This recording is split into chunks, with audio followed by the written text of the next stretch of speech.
A bike rodeo, of course, is ideal for multiple different faceted reasons. One, it is absolutely in line with Florida standards for PE. So there's bicycle and pedestrian standards that our PE teachers have to hit, and without the proper equipment, it's difficult to administer those standards. So it's good for the curriculum side of the house, but it's also great for operations and governmental planning because of infrastructure grants and how we're encouraging people to walk and bike to schools as it's a healthy habit. In turn, by increasing the number of students that bike and walk to school, we can even apply for more infrastructure money on the other side of the house on the operations side. A Street used to supply a bunch of bikes, but it was just hard maintaining, those bikes year after year. So this is a really nice, opportunity this year with, the safety routes to school. So this year we kind of given them a little bit of the safety aspect because in the past 3 years it's just been kind of the fun aspect of it. We actually had safety routes to school come in and do a safety talk Friday beforehand. They've actually supplied 75 helmets to give to the students and a bicycle trailer for loaner bikes for the kids that actually don't have bicycles. So it kind of gives kids who don't have bicycles the opportunity to be able to ride a bike and have fun at school with their friends, and it's just a good time for all involved. We had partnered with the Department of Health here locally as they had received the grant and had the bike trailer. So we were having to coordinate with their staff every time we wanted to go into a school. We had to make sure that we had their manpower as well as ours. And so scheduling the multiple agencies was a little bit of a struggle, so we didn't get as many bike rodeos done as we would have liked. So the best route for us to take as a district was to produce our own manpower, train our own people. And so we applied for the grant to receive our own trailer with 25 bikes and the equipment to administer these bike rodeos as principals and PE staff requested them. In that trailer we have 25 bikes, varying sizes, so we can address K through 8th grade on this new bike trailer that we specifically secured. So it'll have different size bikes as well as balance bikes. So if there's a kindergarten, 1st grade, even a 6th grade student that can't necessarily already have the abilities to ride a bike, we can teach them that on a balance bike. So we'll have, of course, the bikes, the helmets, as well as any kind of equipment to administer those lessons. So it could be cones, tennis balls, stop signs, rocks, intersections, traffic lights. In moving forward, even after we secure our own bike trailer, we're going to continue to partner with Department of Health to maybe help utilize both trailers here in Marion County. Sometimes the school fall festivals would like to use them, as well as others. So we would like to still make sure that we continue to partner moving forward using both trailers actively, but that at best case scenario, if it's a last minute request from a principal or staff, we could be out there quickly without having to partner. The superintendent recently moved to District East office, and this is her first Halloween in the school system, and she wanted a safe Halloween, but also a chance for people to see District East office. This is the hub where all of the curriculum people are. Yesterday afternoon this looked like a normal office, and today we just turned it into this wonderful experience for our children in Marion County to come through for a safe trick or treat. They took their time. They really took their time for the kids, and everybody was so polite, so understanding, so patient with all the kids, touching the stuff. They were very good for it to be so busy. Look, this table right here, say trick or treat.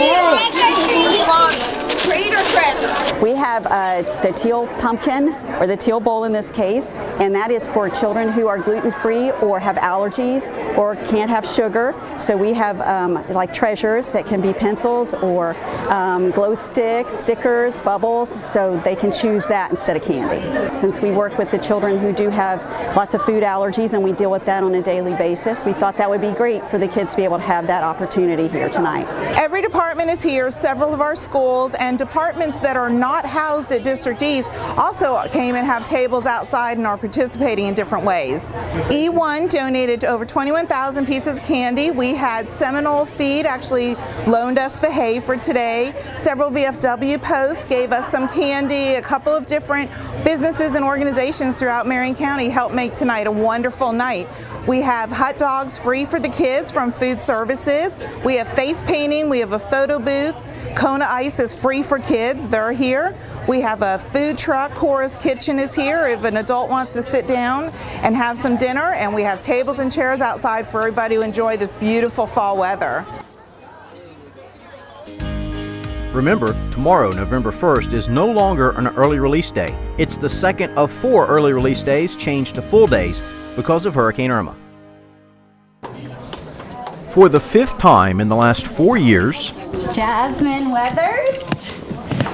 On behalf of the Public Education Foundation, Take Stock in Children, and the Osofsky Family Foundation, we are here to tell you that you have been chosen in the top 12 in the state of Florida as a Leaders for Life semifinalist for college.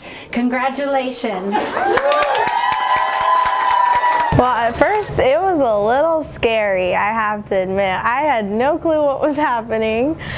And then I heard, Jasmine, you're a semifinalist, and it just clicked, and I was like, wow, like this is so amazing. Like I did not expect them to pick me. We have a lot of things in common. I went through the Take Stock in Children program, and so I knew that I wanted to be a mentor, and we talk about it regularly, how it's just a blessing that we were paired together, because I understand what this means to her and she doesn't take it for granted.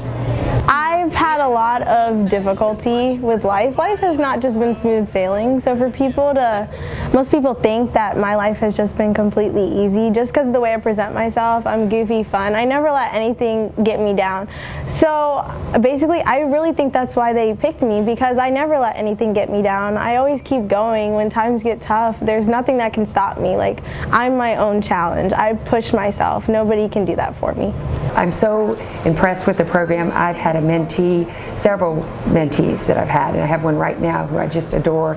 And it's so great to watch them, see what they can do, and see what things they overcome. Jasmine's had to overcome a lot of things herself, and she's still strong. So I love the Take Stock program. Very proud to be a part of it. I feel like we've hit our next milestone. Like, my mom is going back to college. She actually just got into nursing school at CF. So I'm actually very proud of her because I pushed her to do that, because she kind of sometimes doubts herself. But I know she can be as amazing as she needs to be. And my little brother, I know he's right after me. So I just want to set an example for him to be the best and not to let anybody knock you down when you're different. It was pretty cool and pretty amazing. I say that because she definitely deserves it, because, you know, she's been a second mother basically since I was born. For me, it was an honor to see her accomplish this, because she works hard for whatever she wants. She sets goals. Ever since she was 2, she's a goal setter. If she wants something, she works hard towards it. I like to be on top of what I have to do. When I'm passionate about something, I'm passionate. So get me started in something and I believe I can do it. I don't quit. I keep going. There's nothing that can get me down. When I came a few days after she found out about needing to complete the application, I came to prepare to talk to her about it, and she already had all of her letters of recommendation lined up with a backup. And the application was completed except for a few questions that she had. She asked me all of her questions and really took control. All I had to do was respond. As we head into the final week of the football season, Vanguard and Dunellen have already locked up playoff spots, and Bellevue can do the same by beating Forest Friday night. We're still in charge of our future right now. We can still control our destiny, so we just got to keep coming to work every day, and we can still get to where we want to be. Even though we've had a kind of last few weeks that we've had, we can still control what we have going on here. While the playoffs are out of the picture, the Wildcats still have something to play for. There's definitely something on the line, with us having played Bellevue in a couple years, and renew the rivalry. They're a good football team, and and again keeping the winning season intact. We've had 2 in a row, and we'd like to go 3. They have nothing to lose. They have nothing but to knock us out of what we really want to do. It's senior night for them, their last game of the season. They have nothing after Friday night, so they have nothing to lose but to put it on the table and try to knock us off and go out on their senior night on top. One of those seniors is Connor Davis, Marion County's single season and career record holder for field goals.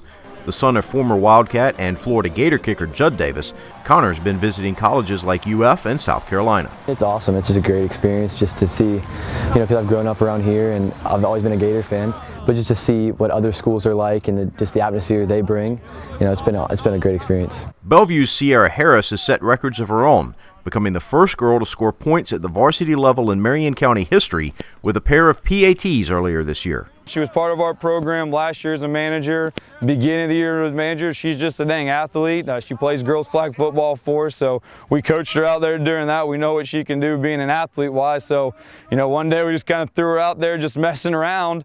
We had some kicker trouble at the beginning of the year, so she kind of came out there, never kicked the ball before in her life, teed it up, kicked it right down the dang middle, her first time ever doing it, and she's been rolling ever since. I was doing water girl for coach. I was helping him out, and then one day for JV they were having the boys kick a field goal, seeing if they could, like doing tryouts I guess, and I guess they weren't doing so good, so I was over there at the table filling up waters, and coach was like, Sierra, come try PAT. I was like, I can try. So I went over there and did it, and they made me kick twice, and I made both of them. Really the rest of our team really pushed it. Hey, we got to have her part of this. We want her part of our organization, and we took her in, and we've been rolling ever since. They treat me like I'm their sister. I love it. Like, they just treat me like them. Meanwhile, Lake Weir must be setting some kind of record itself to make up a game postponed by Hurricane Irma. The Purple Hurricanes are playing 3 games in 7 days. They beat Leesburg last Friday, lost to Gainesville last night, and visit Citrus this Friday.